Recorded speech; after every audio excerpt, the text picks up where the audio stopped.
Hello, everybody. It is another day. It is another sports card video. I'm excited to bring you a new episode from DPZ, the Collector Series. He interviews Jeremy Lee from Sports Cards Live. I remember going back all the way to 2020 when Jeremy and I started making content. We had connected way back, going back 3 years. It almost feels like 10 years sometimes. DPZ has a great talk with Jeremy. Here we go. And we are live. Welcome, friends. I am DPZ, your host, and with me, I have Jeremy Lee from Sports Card Live. Jeremy, thanks for joining us today. Thank you so much for inviting me and having me, Dennis. It's nice to be here. I like what you're doing.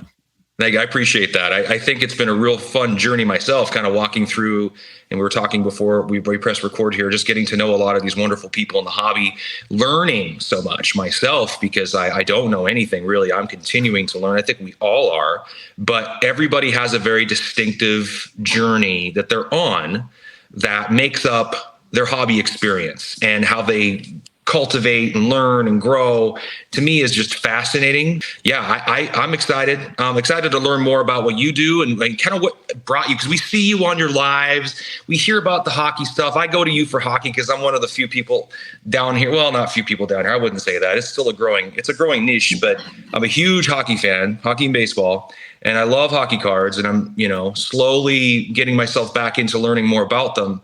And you've been a really great resource for that. But I'm interested to learn your origin story, so to speak. Like, how did you get involved in the hobby? Where did you come from? I'm sure you've explained this before, but just for the sake of continuity in the episode, why don't you let us know, to bring us up to speed with how you got to where you're at now?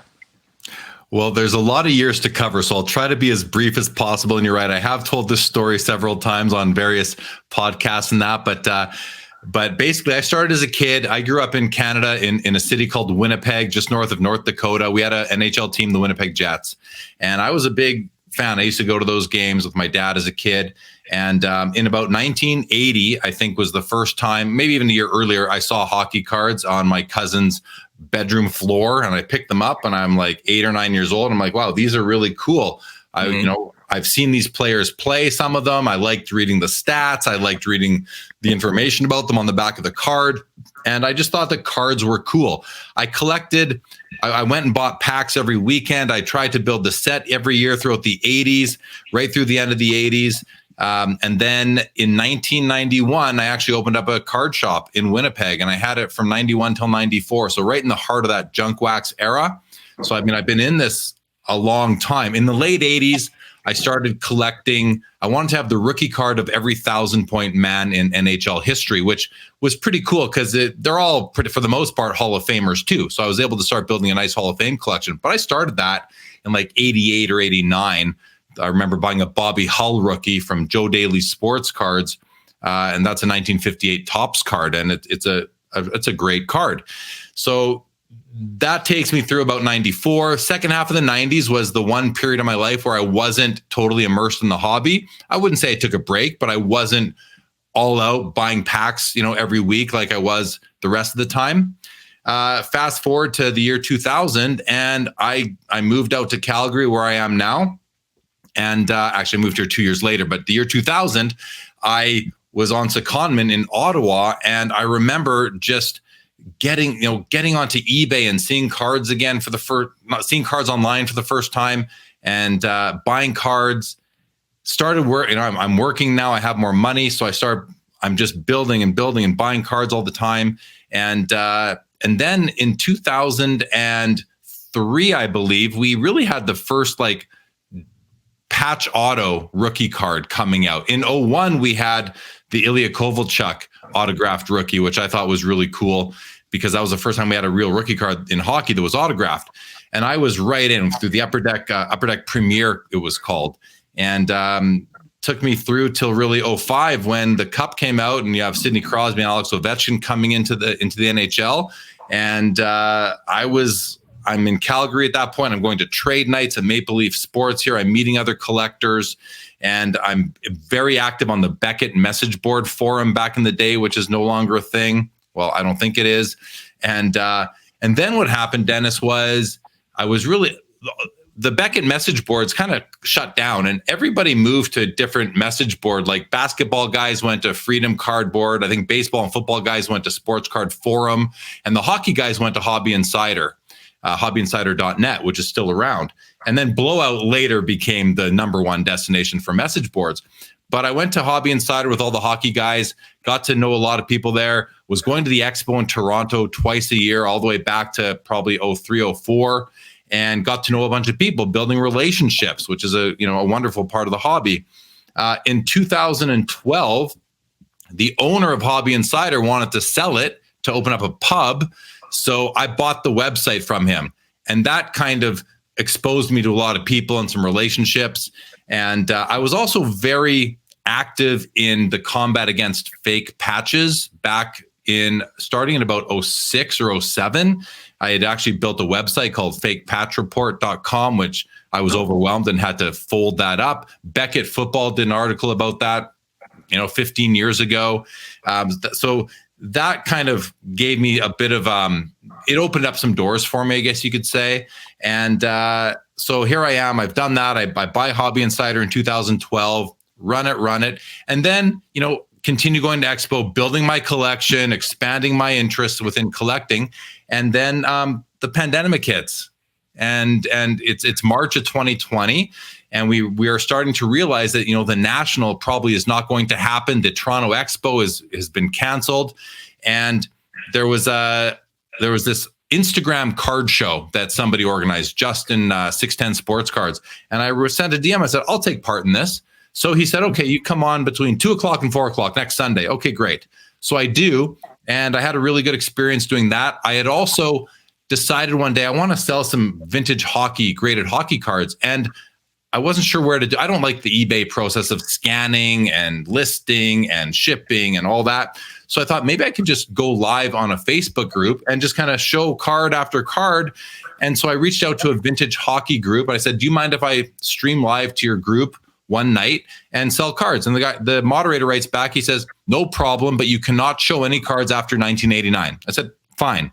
So I go live on that Facebook group, and I'm live for about an hour 45, I think it was, and I'm showing card after card, and I'm having a great time. I'm engaging in text-based discussions with people, and I sold a bunch of cards. And at the end, there's a bunch of people were like, "That was awesome. You should do that again." Well, now I want to sell modern day cards, and I can't do it in that group. And there's like a million modern Facebook hockey groups. So I can't decide which one's going to be the best one for me. So I think, well, maybe I'll just start a new Facebook group where people can live stream sales, and I'll call it Sports Cards Live. And so I locked down the name, and that was my original idea. This is Whatnot before Whatnot and Loop before Loop, right? I kind of had that idea maybe at the same time or before those guys did. But anyway, I started the Facebook group, and I think to myself, well, maybe I should get the YouTube channel. So I go to YouTube, and the name was available. Now I need a logo. I go to Fiverr.com, pay somebody in India $25. I get my logo after a couple of revisions. And now I'm thinking to myself, well, now what do I do? Because I don't really want to be the administrator on a sales platform. So I end up morphing that original idea of being somewhere where anybody can live stream to being, right, well, I'm going to just do a live stream on YouTube, and this Facebook group will kind of be like a supporting community for that stream. What am I going to do on my first live stream? This is April 2020. Luckily for me, I'm good friends with Carvin Chung, who worked at Upper Deck Panini, now GTS, and invented Exquisite in the Cup. I've been friends with him since 2008. So I call him, I'm like, hey, Carv, I started this YouTube channel. I'm going to go live on Saturday the 18th. You want to come on and I'll interview you? He's like, yeah, why not? So I've got no interviewing experience at all. So that was great. But I'm thinking to myself, I need a dry run. So on Thursday, April the 16th, 2020, I go live by myself, just kind of talking to the camera and the however many people tuned in, saying, this is what I think I'm going to start doing. And by the way, on Saturday, Carvin Chung's going to join. And Carvin was a strategic invite for me because I knew that he would appeal to both the hockey crowd and the basketball crowd. And I had really started collecting basketball pretty heavily and had made friends with a lot of basketball collectors via Instagram and the National. And so I thought, well, Carvin will help me really, appeal to both of those crowds. And it kind of worked, I guess. people hadn't heard from him yet, and they wanted to hear about the guy that invented Exquisite. So we did that first episode, and after it, I didn't know what I was going to do the next time, but I realized, well, hey, I guess I need to find someone to interview next time I do a show. And that's how Sports Cards Live started. I didn't set out for it to be what it became, but it's become that. And now, here we are. Last night I did episode 180 of what I call the flagship show, Sports Cards Live, but I've done over 380 live stream episodes under different kind of show banners, if you will. And and here we are now. It'll be my 3-year anniversary this coming Saturday. I'm having a party show. I've invited a bunch of people to come on. We're doing a lot of giveaways, and so I'm excited for that next Saturday. So I hope that's the quick version, Dennis. But I hope it was somewhat clear. No, it's very clear. Okay, so I want to unpack some of that. There's a lot of really cool stuff in there. It sounded like you had a lot of different journeys. Like you started with the card shop. You've learned, you worked your way into different groups via the blowout forums. I mean, before Blowout, Freedom had a lot of baseball guys too. I know a lot of those Griffey, the hardcore Griffey guys lived in Freedom for a minute. But then that was before Blowout. And then you got, there's Net 55, I believe, for baseball and there's sports. You're right. There's so many different places where people sort of congregate and of course have sort of kind of come out into like the Instagram and social media world. And so you're one of those people, which is interesting. So I want to go back. I want to ask you a question about when you first started selling cards, before Sports Card Live became a thing, before you got your logo from India.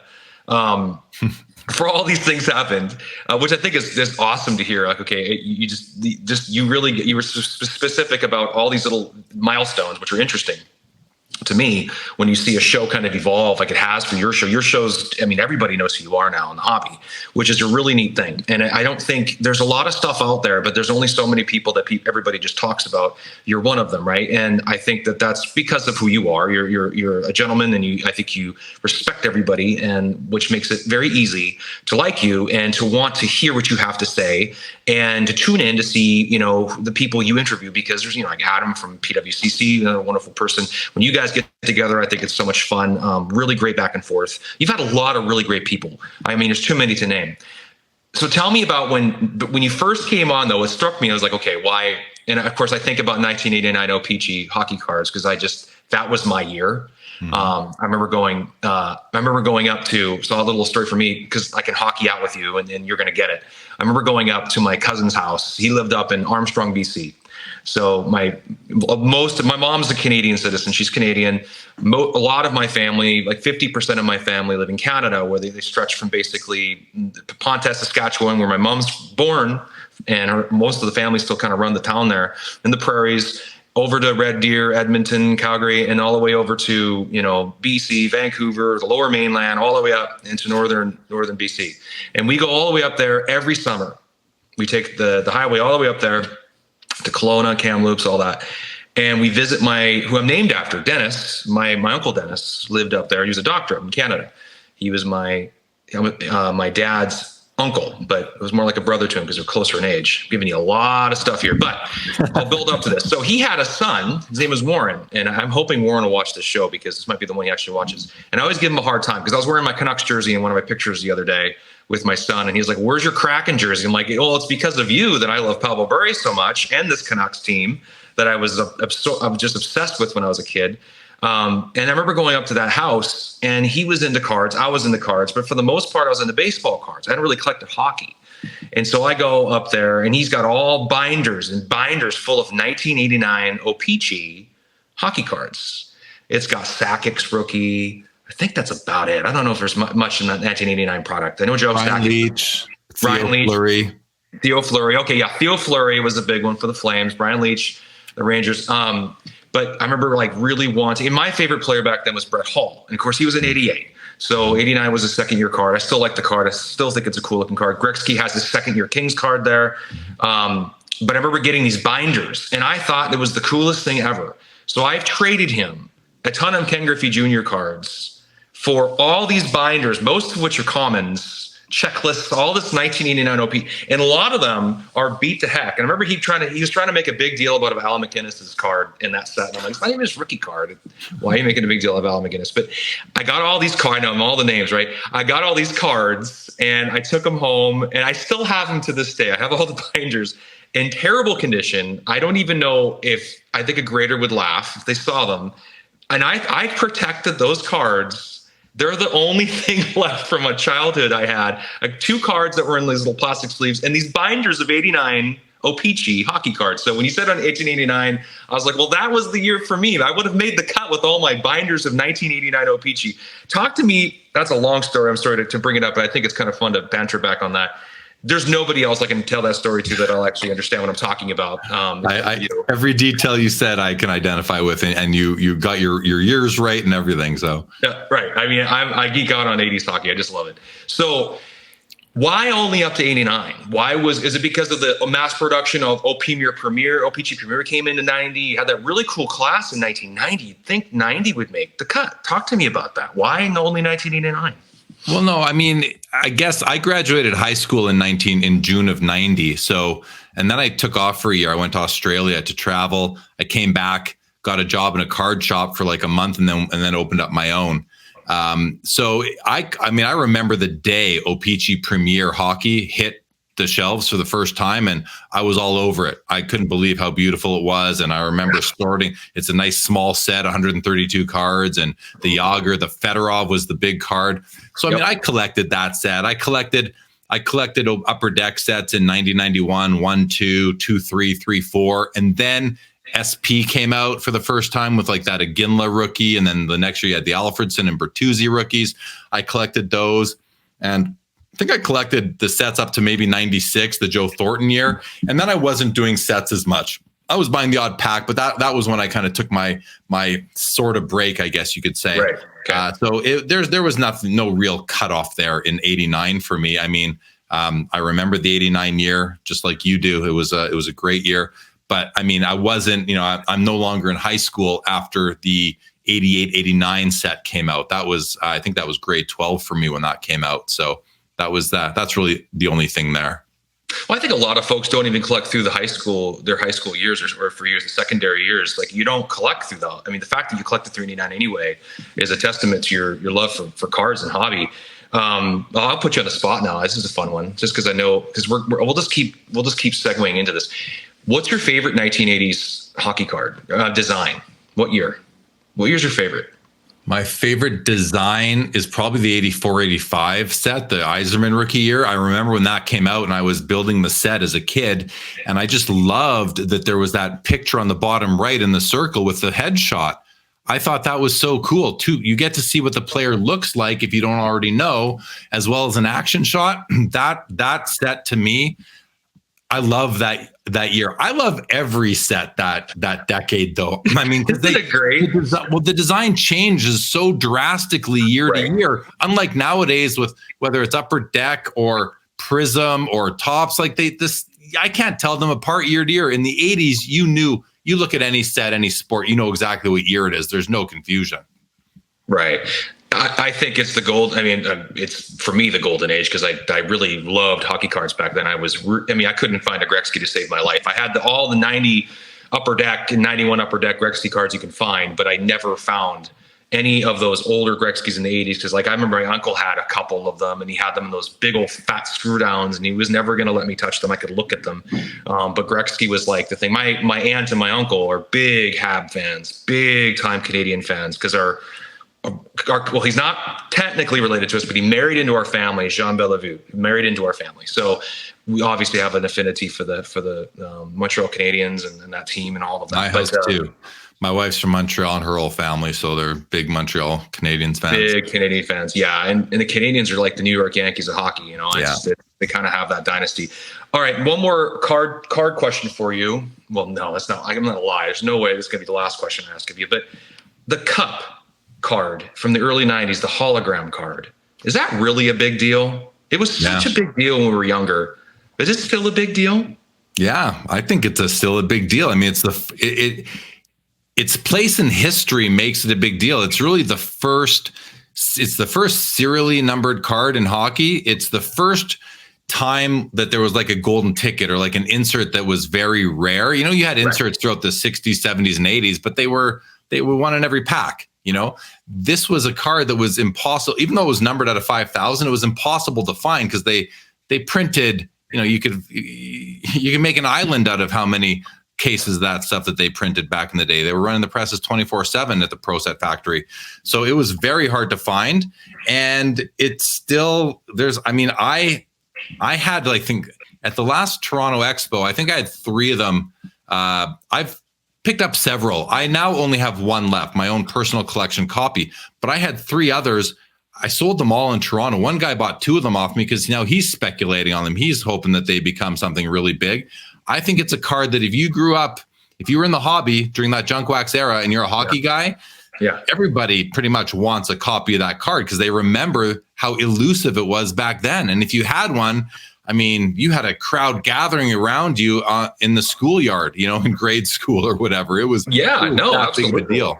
Yeah, it was a really big deal. My cousins, because that's what I was hoping to get when I went up there, because it was obviously not in '89 when I got that set from my cousins, but I was hoping to get a cup card. That was kind of all we talked about, and we went and bought a bunch of Pro Set trying to find it. But I've never owned one in my life. It's kind of one of those things. I got to go get a cup card because I can't really call myself a hockey card fan if I don't own one. So that's probably next on the list now that I've refused myself out. Just so you don't confuse people, because you said I got to get myself a cup card. A lot of people are going to think you're talking about the cup, you know? No, not the cup. So no. You got it. I would say the Stanley Cup hologram, just so you're being really clear with people. Correct. The Stanley Cup hologram. And it's Pro Set made it. 1990. Yes. 1990 Pro Set Stanley Cup hologram card. It was the biggest thing going. Yeah. That was the first chase kind of card I ever remember in my hobby experience. Yeah. This is the very first one, and it was a hockey card. So baseball and hockey were a big deal to me. So, okay, so you get Sports Card Live up and running. How many people do you think, Jeremy, were doing the podcast thing when you started versus how many are doing it now? I mean, when I started, there weren't many. I remember seeking out content myself. I was going for walks a lot, and I found House of Jordans on podcasts, and that was really the first one that I listened to. I remember a few years before that, I would drive up to Edmonton for the card show there. It's a 3-hour drive, and I'd try to find content. And I think I came across Sports Card Radio and maybe like John Newman, Sports Card Nation. And I remember it was all about baseball, so I wasn't that interested in that content at the time. So I couldn't really sit through those back then. Now, you know, both those guys have evolved. They're doing different things now with their content, so I can consume it.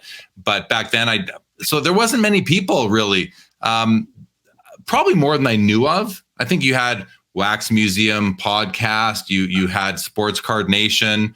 Let Me Get That Potograph.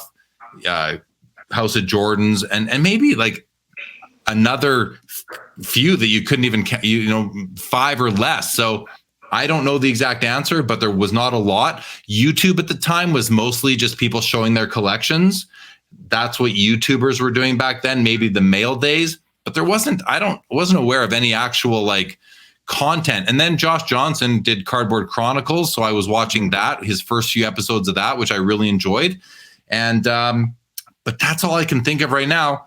Now, I mean, everybody knows there's hundreds and hundreds of channels and podcasts to choose from. So you really can curate your own experience as far as what you're listening to, watching, to help round out your knowledge and take in hobby content.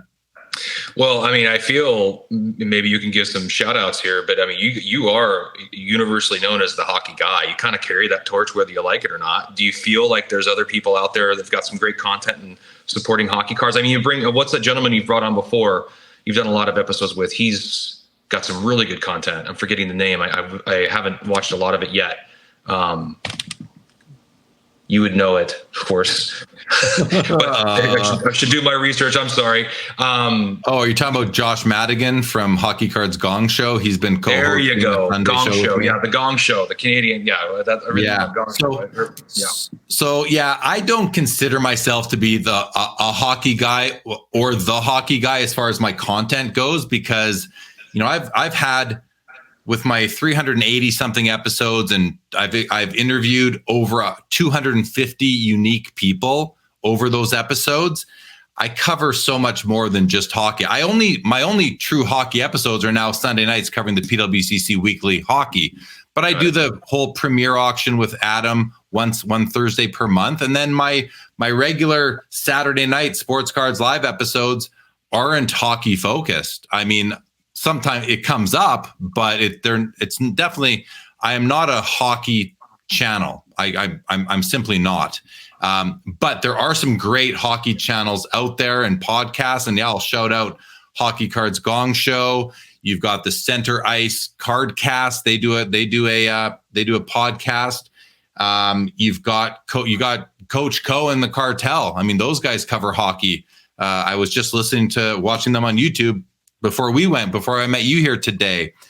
You've got Aaron Lapper's Sports Hockey Card Flips is with Ease and Lapper. So he does hockey card content. That's all that comes to mind right now. I'm sorry if I'm forgetting anybody, especially if I'm friends with you, and I'm sure I am. But those are kind of the unless I'm forgetting one, the core hockey content creators right now. Then you got guys that are just on Instagram. You got Mitch Grotman, who started like a Hockey Card Hall of Fame account on there, and he's very active on Instagram with his collection, and kind of just being a big advocate and ambassador of the hockey card niche within the overall hobby. So yeah, those are the guys that I am aware of and that I consume. Yeah, that's really that's really what I was trying to boil it down to, is like there are other people doing it. You're obviously fairly well known.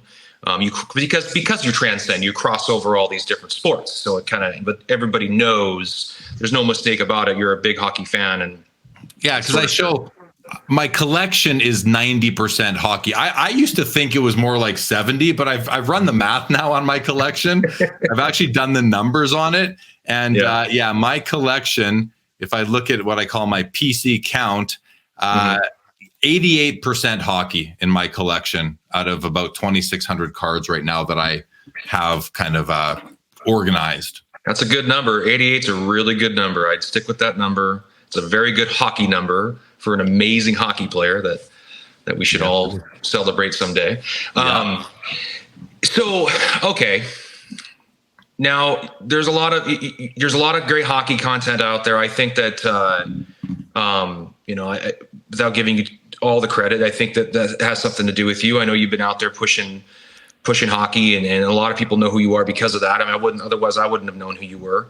So you definitely have a great reputation. And I've said before, I think you've built that properly, and it's taken time, and you've done it diligently. But now talk to me about tag. Where does tag come in on all this? So give me some opportunities to kind of talk about a lot of things you're passionate about, things you're involved with, but tag is something I'm really curious about.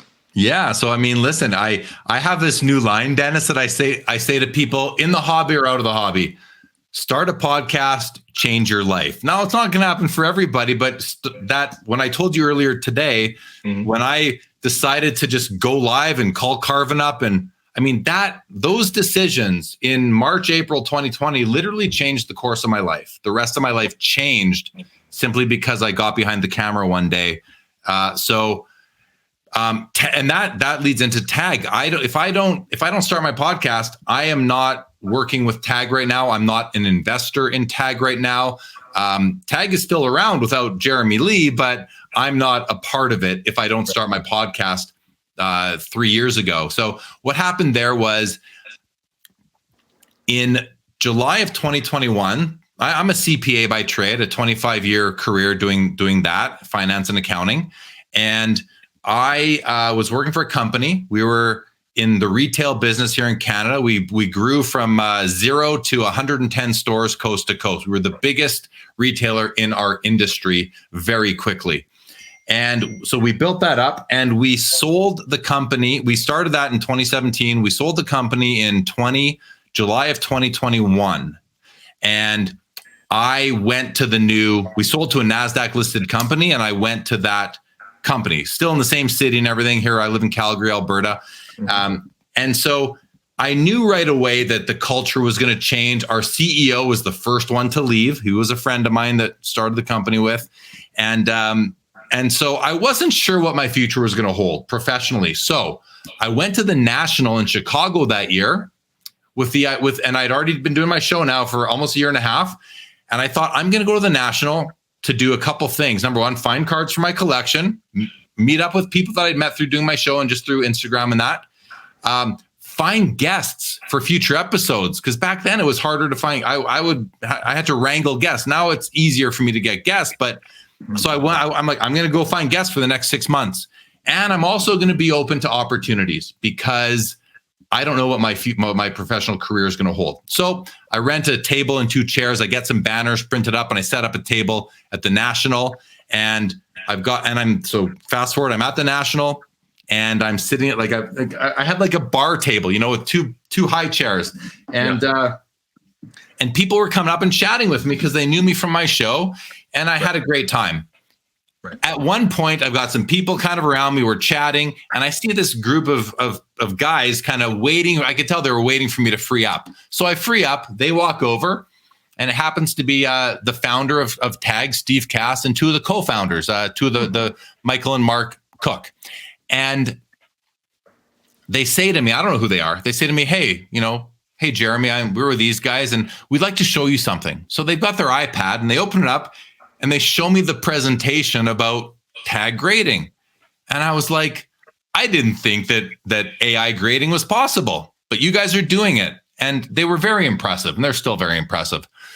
So I meet them and I'm thinking to myself, well, this is pretty cool. Like I've been collecting my whole life. I think automated grading is something that the hobby could use. So I'm excited that these guys are entering the space. But that's the end of that. We had the discussion. They later told me that they came to the National wanting with a list of 24 people that they wanted to show the presentation to, just to start getting the word out that they existed. They've been around for 10 years at that point already, but very, under the radar, developing their technology. And they said they were able to meet with 12 of them, of those 24 that they wanted. And so I kept in touch with them from there. By keeping in touch, like we had maybe 3 emails over the next 6 months. One of them was me saying to the guys that were running Mint, I said, hey, you guys should talk to TAG. They'd be a great company to set up at Mint. So I kind of arranged that and helped them get involved that way. But that was about it. February 2022 now rolls around. Mm-hmm. And again, I've got to keep the years straight here. Feb 22 rolls around. They reach out to me and they say, hey, we are almost ready to reveal ourselves to the hobby. We'd like to do it on your show. I said to well, that sounds really cool. I mean, flattering. Thank you very much. But before I'm going to have you on my show, which is in to a degree is an endorsement, I need to make sure that you guys are on the up and up. I was impressed with what you showed me at the National 8 months earlier, but I need to come down and see your facility, see your operation, and make sure you're not operating out of the garage. So I fly to LA beginning of March 2022 and go to the office, spend 2 days with them. And Dennis, I was blown away by how far along they were in terms of their operations, their facility, the equipment, the staff. I got to meet, like, their AI is developed, it's outsourced to a specialty firm that works with military and medical devices and that kind of stuff. Like these guys, the tag group, they don't mess around. They don't do anything like half-assed. Everything is on the up and up, totally pro. Anyway, I was blown away. And so I came home and then I agreed to do a series of episodes with them to help introduce them to the hobby. I thought it was going to be revolutionary, groundbreaking. And I think I'm right. I think it is. So, there were a few delays for us to actually roll out these episodes, but in preparing for these episodes, and I prepare for my episodes, I prepared extra hard because we did 5 shows and it was all very planned out. Like, meet the owner, the technology, the slab, the differentiators, the future. And so I got to know them pretty well. And I started almost like giving them advice on things. So we ended up doing the 5 episodes. I think we started at end of April last year, maybe in May. And we did the last one like early July, I think it was, by the time we got the 5th episode done. Well, and I'm still working with this job a year later after we sold July the previous year. But my job was about to end. It was like they had acquired another company and my anyway, I was transitioning myself out of the role. And my last day was July the 15th of 2022. So it was like, well, that was good timing. I'd finished the episodes with Tag, and the Nationals coming around again. So I started talking to Tag again about, like, I really like what you're doing. I know a lot about the company now. I have developed a great. I'd been there. I'd spent time with it with everybody. So we started talking about me coming on board as like, a key guy, a key person in the senior management team. And 6 weeks later, I went down for the Burbank show. And the night before the Burbank show, I was with the founder in his office until about 2 a.m. hammering out my involvement in our deal. And we announced it like the next day. I think it was the Thursday, whatever, August something of last year. And I'm done my career. I'm basically retired from being a CPA now. My whole life revolves around, outside of my family, tag grading, sports cards live, and managing my own collection, which is a pillar of my experience as well. So that's how that happened. And again, if I don't start my podcast, they don't try to meet me at the National in 2021. Thankfully I went there, and thankfully, that's where I kind of formalized my relationship with PWCC. I formalized my relationship with Collectible to do Collectible Live, which we did 66 episodes during that run. PWCC, I've been working with them for 2 years now, doing episodes, auction ending coverage there.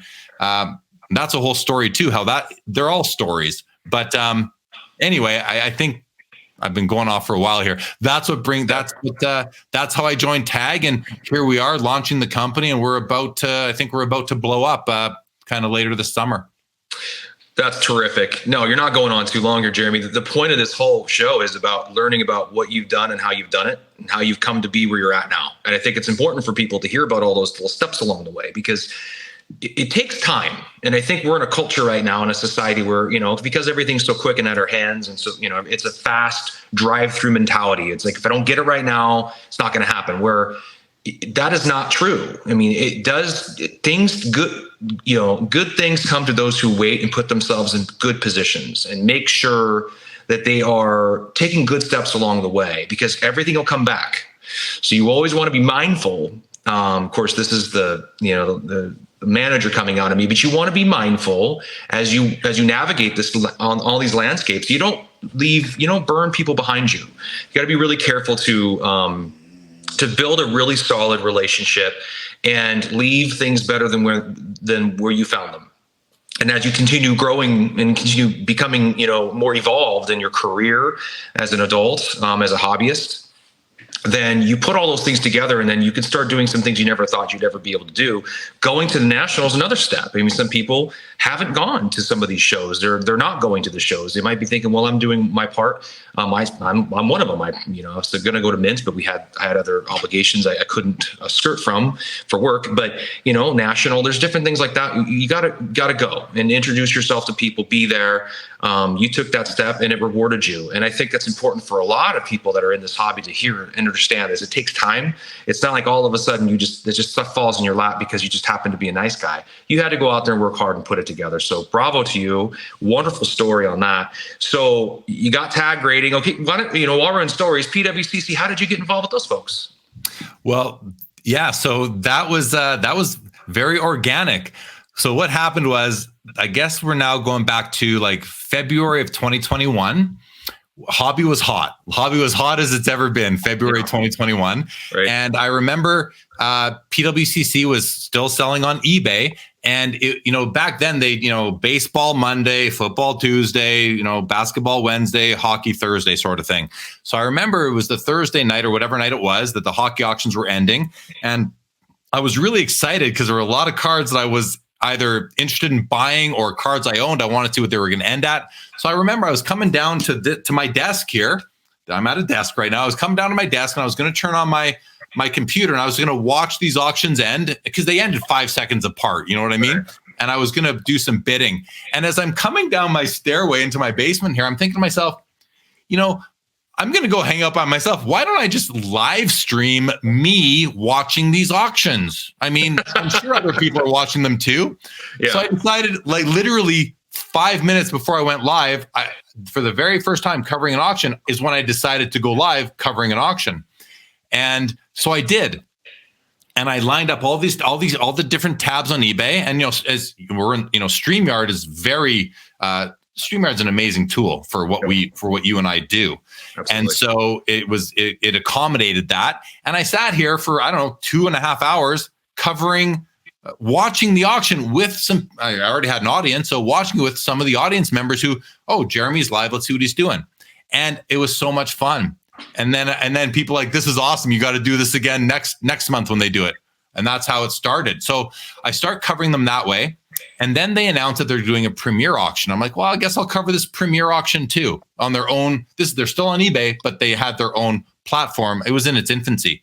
Mm-hmm. So I did. I go to the National 2021, and I remember going to the PWCC. And my memory isn't perfect anymore. It might be a little bit blurry, but I remember going to the PwCC booth and talking to I was talking to the guy. He's not there anymore, but he was like the VP of marketing. And I remember, Betsy Higgins, who's Brent's wife, the founder, and she was like, "Oh, we love what you do. Thank you for doing that." And I started thinking to myself, well, maybe there's something in this, from a monetary perspective, because I'm helping them. And that's where the discussion started to actually make it a formal thing. And it became a formal thing pretty quick after kind of meeting them in person at the National in 2021. And been doing it ever since. And, when they left eBay back in, was it 2021 already? Yeah. Not much later, they're off eBay, and but they put up their own platform really quick, and I just transitioned and covered it on their own platform, and here we are now, I guess a year and a half or so later, and still doing it. And it's a lot of fun. And the premier, their premier auction is kind of the most important show that I do, covering PWCC auctions, and it's become a part of the premier auction process is the show on Sports Cards Live. So that I co-host with Adam Gray, who really got his job at PWCC because he was coming on my show, and they saw how smart he is and how passionate he is about cards, and how he speaks about them. I mean, now he does the videos about the items for PWCC. So, I kind of joke with him. I say, hey, no Sports Cards Live, no Adam at PWCC. Yeah. So it's just funny, man, how one thing leads to another. And, you talked earlier, you said and I've said, your life can change if you just by these decisions that we make and these moves that we make, going to the National, that kind of thing. One bit of advice I would give anybody, especially if you're doing content, is don't worry about getting it perfect right away. Just try to improve. Try to constantly improve. I had no journalistic experience or formal education, no interviewing experience or education, nothing like that. But I always wanted to get better at what I did. And I seeked out some like mentors, if you will. Mm-hmm. And somebody once reached out to me and said, hey, love what you're doing. I've got experience. I have experience coaching athletes on how to be in front of the camera, professional athletes. Would you like to meet with me for half an hour and I'll share some tips with you? I said, yes, I would. Thank you for the offer. This person's become a friend, become a mentor, and gave me some tips that made me, I think, a better interviewer. And so I'm grateful for that, of course. But the advice I give is you don't have to be perfect right out of the gate, but strive for improvement. Because if you want to come out of the gate perfect, you'll never start, because you're just going to spend too much time trying to get it right. Just start. You have an idea, like I did that one time I went live. Just go live. Just do it. And Right. You got to be yourself too. I think what's important is you got to be yourself. You have to be authentic, because when you're authentic, it's easy because you're just being you. When you're trying to be someone different, then that's when you run into roadblocks and obstacles, because you're not being, and when you're yourself, you're transparent. People can see that, they identify with it. I think that's a testament to what you're doing, because you have these lives And you say all these people want you to keep doing them, and people want to keep hanging out with you, because that's really what a live is having everyone coming over to your little party. You have a little party online, and all these people want to show up and hang out with you at your party. If you don't have a very fun party or a very cool party, well, not a lot of people are going to want to hang out with you. If your party's full of, putting others down and trying to, grandstand yourself over others' failures or struggles, then you're not going to have a very cool party. If you have a party that's about lifting other people up, having fun, learning, growing, you're going to have a cool party. So that's what's going on with these lives. Yeah. There is a place in the hobby for, like, there's a lot of content creators who all of their content is based off of other content. It's, there's some originals sprinkled in, but it's mostly based off of other content. And there's a place for that because there's people that tune into that by the thousands, if you will. So there's definitely a place for it. But I made the conscious decision to just put out original content. And, sometimes during my lives, we talk about what's going on in the hobby, but very little discussion about other people's content. I consume it, but there's enough people covering it. You mentioned, you want to be authentic. Like, that is so important. I have a sticky on my wall right there. It says educate, inspire, and entertain. And it's been up there for 3 years. So I strive to educate, inspire, and entertain. I don't strive to influence. I strive to inspire, but undermining all that with authenticity and passion. And I've never strived, in my mind, I've been accused, sure, like any content creator is, but I've never gotten away from being authentic. My passion, I can't help my passion. It just is what it is. I love the hobby. I love the sports cards and the community. But yeah, if you're going to create content, you have to have some expertise. If you're going to put it out there, it helps to have some subject matter expertise as well as authenticity, passion, and then deliver it with that, with the goal to inspire, educate, and entertain. I think you have a good recipe there to be a successful content creator. And also undermining it all, consistency, which I've been consistent for 3 years. As have Lucas and Tigers, an episode a day at least. They're almost at 1,000 episodes. So I mean, those guys are a model of consistency. Even if they take the odd 3 or 4 day break. I mean, let these guys breathe a little bit. Yeah, no, it's very, very true. I think I don't know. I think if you want it too badly, then there's something to be said for just letting things happen naturally and having them take their place. If I may, Dennis, sorry but I mentioned that I've done 180 episodes of Sports Cards Live, but like over 380 episodes altogether. So there was one time where early on, my shows are like 2 hours long on Saturday nights. I go live at 10 o'clock Eastern. I would have the chat saying, keep going. Let's do hour 3. Let's do hour 3. I'm like, that's too much, guys. No one's going to watch it afterwards. It's going to be too long. So I had the idea to start a show called After Hours. And for the first while, I was doing it every Saturday night, 2 shows every Saturday, back to back. And I think I'm up to 80 something episodes of After Hours. I don't do them every week anymore, but I do them when I have the energy and I find, I have someone to come on and all that. But you mentioned about people want to, you have a party, people want to hang out. Well, I was getting the signs that people didn't want me to end at 2 hours. Right. So I started that late show and it became its own sort of thing where, I kind of sit back and be less of a, interview, more of just a after hours, chill out and hang out with people. And I enjoy those shows and I still do them every so often, but that was a very organic beginning as well. It all just takes care of itself, I think, as long as you're consistent, because consistency is important. Obviously, being yourself, because when you're yourself, you'll naturally grow the way you're supposed to, and people will see the growth because they'll see you being you.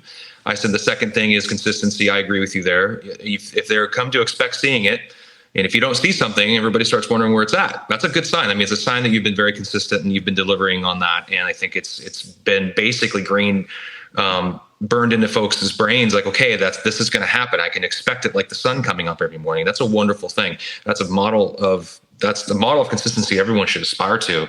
And I think as you keep growing and doing it and doing it and doing it, you grow and you learn. I think you're going to have natural talents and tendencies to do it, and those will usually rise above.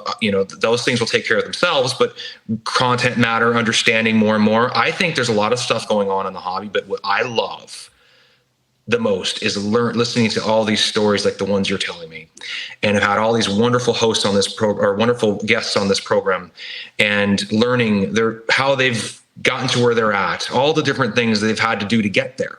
These are all wonderful lessons. These are all wonderful things to learn. You just put a little bit away every time. And now you're walking around with all of these people's stories downloaded into your brain and going, oh, I know that. This is what Jeremy did. This is what Dustin did. Well, this is what Chris did. This is what Josh did. This is what, all these different people. And it's really, it's just a wonderful opportunity to never think you know everything, as you can keep learning and growing and getting to know more. And you can take that information and you can launch it and use it to help other people that don't know, some of these things. And so you just got to keep giving it out and paying it forward. So I think it's just a tremendous thing. But it all comes with listening. And I think it starts with just listening. In order to be a good host, you got to listen to what other people are saying. So. 100%. And the thing about what you just said is that as a consumer of the content, as someone watching, listening, you are now being exposed to other approaches to the hobby, maybe some different athletes, some different card sets, some different eras, just approaches. And, we talk about inspiring, right. If I am inspired / influenced by other content creators and just non-content, just Instagram accounts showing, ooh, that's a great card. I wonder if there's the player I might want. I'm going to go get, and I'm collecting that card too. Like, it happens to me all the time. So the beautiful thing about what you're doing is that you are exposing your audience, the Lucas audience, to all these different approaches to collecting versus the standard Luca content, which is, Cage and Andrew talking about what's going on in the hobby, their own approaches. But when you bring in guests, like I love what I say my show is about is introducing my guests to the hobby or my audience within the hobby so that they can be inspired by the stories. And that's what you were basically getting at before. So you and I have a very similar, I think we set out to accomplish a similar thing with what we're doing. And, I always say, like, my show it's live and interactive interviews with industry insiders, passionate collectors, and other content creators. And some people cover 2 or all 3 of those buckets, but it's those passionate collector episodes that I probably enjoy the most because I'm being exposed to somebody's approach to the hobby, which might influence or inspire my approach to the hobby. And so what you're doing it's important. I think, just keep it going. You're building up a nice library of content. Another hockey content creator I want to shout out is Matt Burrows, the Essential Credentials. He's Tomcat Sports Cards on Instagram. He's doing a collector series as well. And he's really a hockey content creator. So he started off being baseball. He's moved to hockey. I apologize to him for not shouting him out earlier. But I'm actually going on his show in a couple of days in that series. So I'm, a little bit of a warm up here for me, if you will. No, that's good, and I need to bring him on this show. It sounds like he's another guest that we need to have on. No, that's all wonderful stuff. You talk about collections and we talk about cards and why we do it. I think that what I'd like to do with this show is, when you press the buy it now button or the best offer button, or you win the auction, then the card rolls into your house. There's the first little dopamine hit. Okay, you're getting the card. You know it's coming. When it shows up on mail day, you open it up and you put it in the sleeve, or, you move it to 14 different places because, that's what we do. We keep moving it around because we have to do something with it. There's that third thing. Well, what's the third thing? It's showing it off on Instagram, right? And part of that third thing is talking about your collection, why you collect, all the cards you get, and showing them off. That's where this comes in. This is where we can, as a community, as a hobby, talk more about the cards we are keeping that we love. So speaking on that, let's talk about the cards you're keeping and that you love. What do you got? What do you collect, Jeremy? Tell us all about it. Man, I have a very broad collection. I've been working on it for many years. So, I could tell you it's going to take a while, but I have 40 folders or PCs, if you will, not player PCs. I have 40 main collections. That's just the way I have them organized. I scan my cards, I put them in Dropbox, and I have the folders. I also have 38 player PCs that are not separate from the other ones I just mentioned. They're just organized differently. So I collect lots of players. I collect certain sets. Basically, I collect 6 different sets of cards that have come out over the years. I have a vintage baseball collection along with some modern Ken Griffey Jr. cards. I have a vintage basketball collection along with some Jordan collection and a Shaquille O'Neal collection. Football vintage along with Barry Sanders and Jerry Rice collections. Inserts, now hockey. Insert hockey with some, I collect Essential Credentials, Jambalayas, O-Pee-Chee Platinum cards, PMGs, Rubies. I collect patch autos. I collect patch only cards that are just patches, game use patches, Supreme patches, some in the game stuff. I collect Hollywood history and Hollywood historical figures and music cards, miscellaneous sports. And then I got some main player collections: Dale Howardchuk, Teemu Selanne, Jeremy Roenick, Ron Francis, Mark Scheifele, Shane Doan, mostly Winnipeg-driven players. But then I collect like Ovechkin. I have my biggest player collection is Dale Howardchuk, 256 cards. My second biggest is Wayne Gretzky, 126 cards. Sidney Crosby, 92. Teemu Selanne, 76. Ovechkin, 55. Lemieux, 40. It keeps on going. I like cards from 1888 till 2023. I mean, all sports, non-sport, music. Like Dennis, I one day I need to showcase my collection, but it will be a long show because I love so much. I love it all. Well, it sounds great. I mean, now what about Keith Tkachuk? I mean, is there no? Keith Tkachuk was when the Winnipeg Jets left Winnipeg and went down to become the Phoenix Coyotes in 1996. The team had to package up. Management had to make some changes. They couldn't send 2 superstars that they were too expensive, I guess. They had Teemu Selanne and Keith Tkachuk, and they decided to trade away Teemu Selanne and keep Keith Tkachuk, who was an American. Made more sense.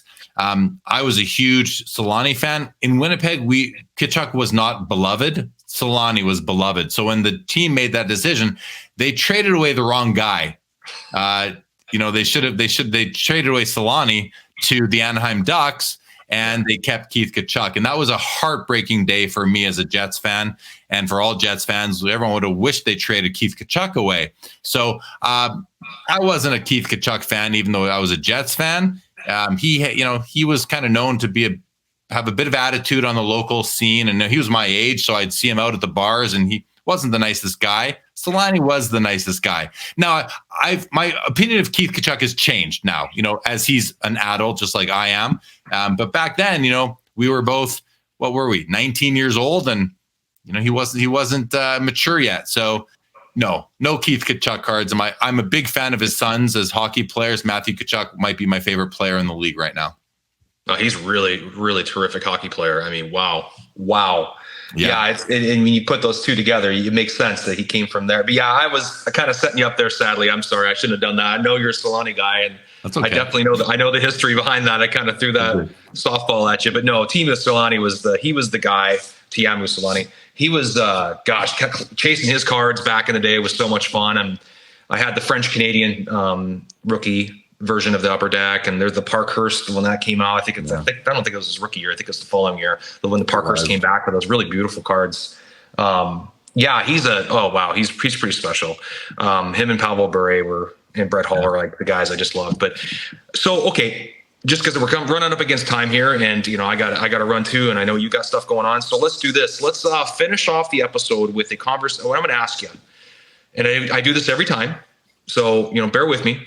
You got to run real quick. You got to get out of your house. I know you might give me a certain answer, but I still got to ask the question anyway. You got to get out of the house quickly, and you got to take 10 cards. You can only take 10 of those cards, and they're not vaulted. You can't cheat. They're in your house. You're looking at them. Binders, I don't care. You've got them. What are you taking?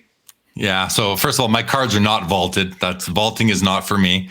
I like to have my cards.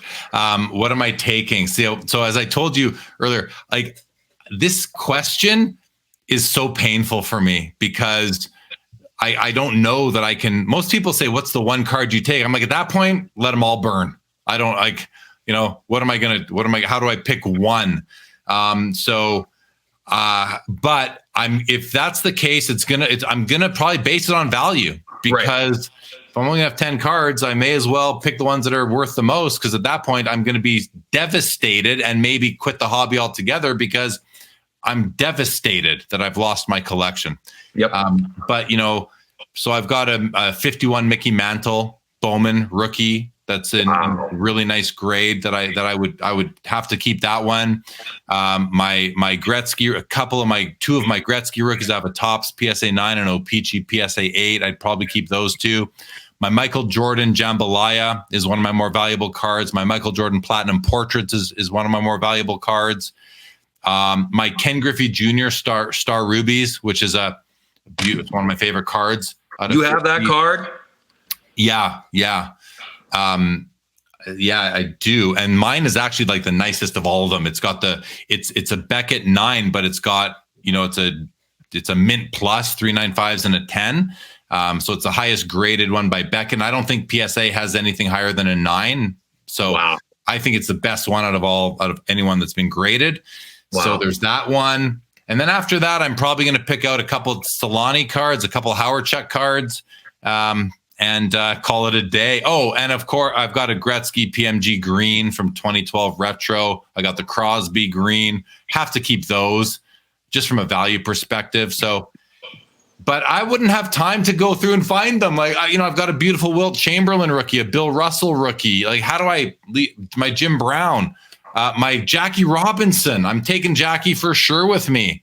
My George Vezina, how do I can't leave Vezina behind. Yeah, no, you can't do it. The question causes me anxiety to think about having to. Sorry, brother. I'm not trying to make you feel anxious. You got any Gordy? I'm half kidding, but you know what I mean. Yeah, my Gordy. I have the Gordy. I have his Parkhurst rookie. I've got his 54 Topps, his second year Parkhurst. I love those 3 cards. I'd want to bring them with me. I've got his last playing days card. I'd want to bring that with me. I've got some spectacular Gretzky patch autos, Edmonton Oilers game used patch auto pieces. I'd want to bring those with me. Like I couldn't narrow it down. And then I would probably go into a deep depression, even though it's just cards. Like I'd be very upset for a long time if I would lose. So we're going to switch gears. I got sad Jeremy going on right now, folks. We don't want to end it like that. We can't have it going on like that. We've had such a wonderful, uplifting conversation. We don't want Jeremy getting off the call going, oh, that was terrible. I feel terrible right now. Nothing like that's going to happen. You're going to be totally fine. All your Howard-Chucks are going to stay in place. So. Luckily it's all hypothetical, but you know what I mean? Like when you like kind of identify your life as I do, like I've been in the hobby for 42 of I'll be 51 in a few weeks. So 42 years I've been doing this thing. It's like my whole life. It's a part of my identity. It's who I feel like the hobby is in me, So right. To have it taken away would be devastating and I'm sure I'm not alone. I know I'm not alone in that. So a lot of people understand where I'm coming from right now with this kind of talk. But yeah, outside of I used to say family, hobby, career. Now it's family, hobby. Career is done. My career is in the hobby now. I'm making it a part of the hobby. And so you take the hobby away from me, you take my collection away. I don't know if I'm that, how my content goes. Anyway, it's not going to happen. So it's not going to happen. And listen, on another positive note, Dale Howard-Chuck, tell us why. I mean, for all those who don't understand his Winnipeg, he's a Jet, talk to us why Dale Howard-Chuck is such an important player for you. Well, okay, I will. I want to mention that Teemu Selanne is my favorite all-time professional athlete, even though my collection of Selanne cards is dwarfed by my collection of Howard-Chuck cards. But that's for a different reason. Howard-Chuck is more nostalgic for me because he came on into my life when I was 10 years old, 1982. The Jets draft him first overall, and he's this young stud. He's like the Connor Bedard of the day coming in, and he turned our franchise around. Now we still never won anything, but he was the guy that made us a contender, gave us some legs under the team, and he was our superstar in those formative years for me, from the age of like 10 through 16, 17 years old. He was the guy that was the Winnipeg Jets. And I went to lots of games in the 80s to watch the team, and Hawerchuk was our best player. There was no doubt about it. He was our best player. For a time, he might have been, second, third, fourth best player in the league behind like Gretzky and Mario Lemieux, and Mario came in, so such an undervalued hockey player, in my opinion. I know you love him in Winnipeg, but man, he was so good. He had a stretch there. Yeah. He was the pride of our town for a long time. So that's why my nostalgia collecting cards in the 80s, building those O-Pee-Chee hockey sets every year, it revolved around Dale Hawerchuk for me. He was my favorite player growing up. When Teemu Selanne came to our team in 1992, he was like another level. I mean, this guy, he could dance with the puck. Like, he was special. And he became a player that I was older now. I'm in my early 20s. And I appreciated this. I understood the sport more. I understood just being, I was like the same age as the guy kind of thing. And he took me out of my seats like no one ever did before. Had season tickets his rookie year. I was at every game when he broke all of his records. I was at every home game that year. And when he scored his 54th goal, which put him ahead of Mike Bossy for the rookie goal scoring leader, I had front row seats that year, like row A, right up against the glass, 7 seats down from the visitors bench. And he scored that goal right in front of me, the one where he threw his glove up in the air and took his stick and shot the glove down. I jumped onto the boards. My feet, the boards were under my feet. I leaned over the glass. I was pumping my fist. I was so pumped that he broke the record. That was like the best sporting moment of my life was that moment that I attended in person. And so Selanne he's like my number one pro athlete and just such a good person overall. Mm-hmm. So him and Hawerchuk are kind of the guys that I collect. They're the guys. Yeah. Well, that was really special. Thanks, Jeremy, for sharing all these really great stories. These stories that mean something to you, but I think they're going to mean something to everybody who takes a gander at this episode. And those who hadn't known some of these things about Jeremy, that have been following him, hanging out with him and his little online parties live. Hopefully you gain some more insight into what makes Jeremy tick and why he loves collecting cards, especially Teemu Selanne. I mean, he's pretty special too. This brings back a lot of memories to me. Talking to you, I knew it was going to do it because I'm kind of a Canadian kid. I grew up next to the border. I didn't get American television. I only got CBC and Much Music. I grew up on Canadian music. I cut my teeth in the music industry up in Vancouver.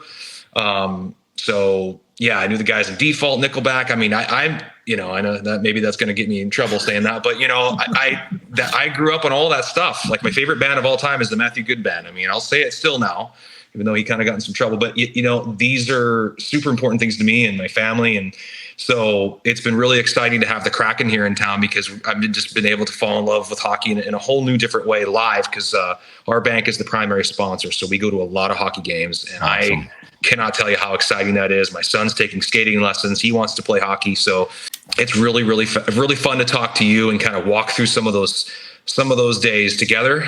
Thanks again for jumping on and taking some time. This is a little bit of a longer one, but it's jam-packed with awesome stuff. I feel like I can talk to you because I know you're a long form guy. I feel like I could talk to you for another 2 hours, and I don't think we'd run out of stuff to talk about, which is pretty special. Shows how much you know and how well you can entertain a crowd. You can entertain me, for crying out loud. Really great stuff. But thanks for jumping on the Collector Series. We'll have to maybe have another one at some point. Maybe dive into one of your PCs and just kind of walk through it a little bit, maybe. But I know you have your show to kind of showcase your stuff, so I don't want to step on toes there, but be definitely open to doing something like that in the future. But thanks, Jeremy, for taking some time. Well, thanks to you, Dennis. Congratulations on your Seattle Kraken for making the playoffs this year ahead of my Calgary Flames. So go Kraken. That's pretty cool. And yeah, man, thanks again. I've enjoyed this. You got it. Yeah, I was actually there. It was pretty special. Yeah, I mean, I wasn't really too worried about the Coyotes, but hey, we got one back at the Coyotes for you there. Just remember that. All right, take that with you. We got them. We got the Coyotes. So anyway, it was a lot of fun, and we'll have to do it again. But sounds good, Dennis. Thank you. Take care.